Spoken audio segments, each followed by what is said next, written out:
சகசிரநாம ராமநாம வராணனே. சரியா? சரி, பொறுமையா சொல்லுங்க. தனம் தரும் சொல்லுங்க.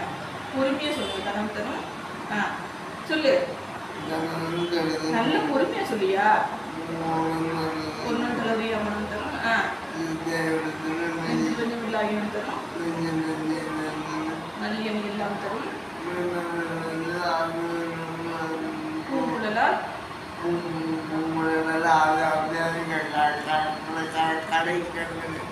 ஸ்ரீராம ஜெயம் சொல்லுங்க. ஸ்ரீராம ஜெயம் சொல்லுங்க. ஸ்ரீராம ஜெயம் சொல்லுங்க. சொல்லு. ஸ்ரீராம ஜெயம். ஸ்ரீராம ஜெயம். திருச்சிற்றம்பலம். திருநாளுடைய சிவனே போற்றி. அப்புறம் என்ன சொல்லணும்?